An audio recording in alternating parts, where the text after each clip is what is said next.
क्या कौवा मुस्तकबिल के बारे में जानता है? कौवे के बारे में कई किस्म के इंकशाफात और गुमान किए जाते हैं। जैसा कि आप सभी ने अक्सर सुना होगा कि कौवा आने वाले वक्त को पहले से जान लेता है, और अगर कौवे घर की छत पर या घर की दीवार पर आकर एक दूसरे से लड़ पड़े या झगड़ने लग पड़े, तो इससे इस बात का गुमान किया जाता है कि उस घर पर कोई बुरा वक्त आने वाला है, क्योंकि कौवों का एक दूसरे से लड़ना झगड़ना अच्छा नहीं समझा जाता। इसी तरह अगर दोपहर से पहले कौवा आपके घर की दीवार पर या छत पर अकेला बोलना शुरू कर दे, तो ये समझा जाता है कि आने वाले दिनों में आपके लिए खुशखबरी है। आपकी दौलत में इजाफा हो सकता है, आपके रोजगार में इजाफा हो सकता है, आपको खजाना मिल सकता है, आपको कोई बड़ी कामयाबी मिल सकती है। या बाज लोग ये भी गुमान करते नजर आते हैं कि उस घर में कोई मेहमान आने वाला है। अगर कोई कौवा अचानक मुंह में रोटी का टुकड़ा लिए नजर आ जाए, तो समझे कि आपकी कोई बड़ी ख्वाहिश पूरी होने वाली है। अगर कौवा किसी भी आदमी के सर पर बैठकर चोंच मार दे, तो उसके दिन अच्छे आने वाले होते हैं, और अगर कौवा उसके सर पर बैठ जाए तो उसके लिए बुरा वक्त करीब होता है। इन तमाम बातों में किस हद तक सदाकत है, हमारे प्यारे आका सल्लल्लाहु अलैहि वसल्लम ने इस बारे में क्या फरमाया है, और ये बातें फैलाई क्यों गई हैं? क्योंकि गांव में अक्सर लोग इन बातों पर बेहद यकीन करते नजर आते हैं। अगर इनसे पूछा जाए कि इन बातों का आपको किसने बतलाया, तो वो कहते हैं कि हमारे बुजुर्गों ने आजमाया हुआ है। ये हकीकत है, ऐसा ही होता है।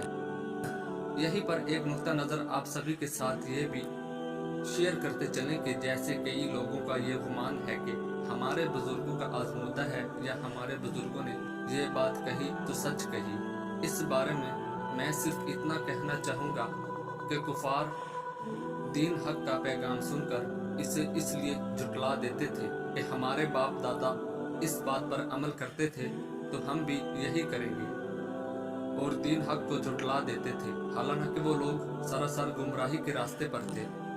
वैसे तो और भी बहुत सारे परिंदे हैं जो घरों पर आते हैं, तो ज्यादातर लोग कौवे के बारे में ऐसे सवालात क्यों करते हैं? इन सब सवालों के जवाबात आप सभी के साथ शेयर करने से पहले आपके साथ कौवे की हिस्ट्री आप सभी के साथ शेयर करते चले कि आखिर इस परिंदे की हिस्ट्री क्या है, जिससे आपके लिए आज के टॉपिक को समझना और भी आसान हो जाएगा।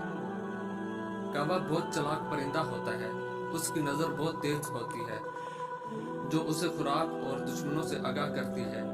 ये कौवा ही वो वाहिद परिंदा है जिसने इंसान को मुर्दा दफन करना सिखाया, इंसान की लाश को मिट्टी में दफनाना सिखाया, और ये वो परिंदा है जिसे हजरत नूह अलैहिस्सलाम ने सबसे पहले जमीन का जायजा लेने के लिए कौवे को भेजा। लेकिन ये उसकी बदकिस्मती कहीं या कुछ और, जब उसने जमीन पर मुर्दार देखा तो उसी को खाने बैठ गया। यही वजह है कि उसे खौफ की बद्दुआ दी गई, और इसी वजह से ये इंसानी आबादी से हरासा रहता है, इंसानों से चौंकना रहता है। तो दोस्तों, ये तमाम तर बातें कि कौवा मुस्तकबिल देख सकता है, या उसके काएं काएं करने से किसी को फायदा या नुकसान हो सकता है, तो आप सभी को बताते चले कि इस्लाम में इन तमाम तर बातों की कोई अहमियत नहीं है। मौजूदा दौर में पाकिस्तान में इन बातों पर अभी भी यकीन किया जाता है, और बहुत सी ऐसी चीज़ें हैं जिनको बदशगुनी की इलामत कह दिया जाता है। अब्दुल्ला बिन मसूद रज़ियल्लाहु ताला अन्हु से रवायत है कि रसूल अल्लाह सल्लल्लाहु अलैहि वसल्लम ने फरमाया, बदशगुनी शिर्क है। आप सल्लल्लाहु अलैहि वसल्लम ने 3 मरतबा फरमाया, और हम में से हर एक को कोई न कोई वहम हो जाता है, लेकिन अल्लाह ताला तवक्कुल की बरकत से उसे दूर कर देता है। आखिर में आपको एक बात बताना ज़रूरी समझते हैं कि सिर्फ अपने अल्लाह पाक पर यकीन कामिल कर लें, मुकम्मल तवक्कुल रखें, और जो कुछ भी होता है कि जो कुछ भी होगा वो अल्लाह ही की तरफ से होगा। जब आपका यकीन पुख्ता हो जाएगा, तब इंशाअल्लाह आप इन सब चीज़ों, तोहम परस्ती, बदशगुनी, बद एतकादी से इंशाअल्लाह निकल जाएंगे। यकीन करें, ज़िंदगी हल्की फुल्की महसूस होना शुरू हो जाएगी, जिसकी शर्त सिर्फ ये है कि रब्बे जुल जलाल पर मुकम्मल एतमाद, यकीन और तवक्कुल रखें।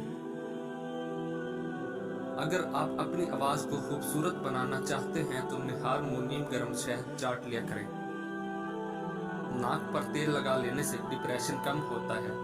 باوضو رہنے سے دولت اور رزق میں اضافہ ہوتا ہے۔ کلونجی، انڈے کی زردی، ساگودانہ، ان چیزوں کو نہار منہ شہد کے ساتھ کھایا کریں اور ساتھ نیم گرم دودھ بھی پئیں۔ چند دنوں کے استعمال سے مردانہ طاقت اتنی کہ 4 بیویاں رکھنی پڑیں گی۔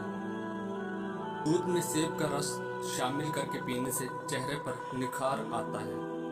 دار چینی کی چائے بنا کر پینے سے پیٹ کی رسولی ختم ہو جاتی ہے۔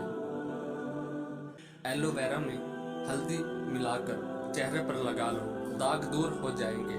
خواب میں خود کو سفر کرتے دیکھیں تو جان لو کہ کوئی خوشخبری ملنے والی ہے۔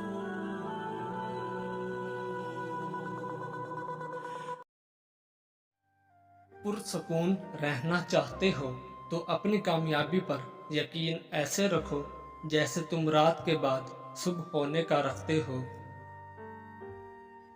جو لوگ درست چیزوں کو پہچاننے میں ناکام رہتے ہیں، ان کا ہر دن ایک ہی جیسا ہوتا ہے۔ صبح کا وقت محدود ہوتا ہے، اس محدود وقت میں اپنی صحت کی سرگرمیوں پر توجہ دیں۔ موجودہ لمحات کو خوشگوار بنانے سے زندگی کا معیار بہترین بن سکتا ہے۔ ذہنی سکون کا تناؤ تمہاری صحت بگاڑ سکتا ہے۔ اپنی زندگی کو بدلنا چاہتے ہو تو سب سے پہلے زندگی کے معنی تلاش کرو۔ اپنے شوق کو اپنا ہنر اور پیشہ بنا لو۔ اپنے معیار میں بلندی چاہتے ہو تو اپنے خوابوں کو کبھی مرنے نہ دو۔ زندگی کی تکالیف کی دعا گزرتا ہوا وقت ہے۔ خود پر یقین رکھو۔ خود میں باقاعدگی سے اچھائیاں دیکھنے والا پرسکون اور خود اعتماد زندگی گزار سکتا ہے۔ اپنی رائے اور جذبات کو چھپانا تمہارے حوصلے کو پست کر دے گا۔ وقت پر سونا تمہیں بہترین بنا دے گا۔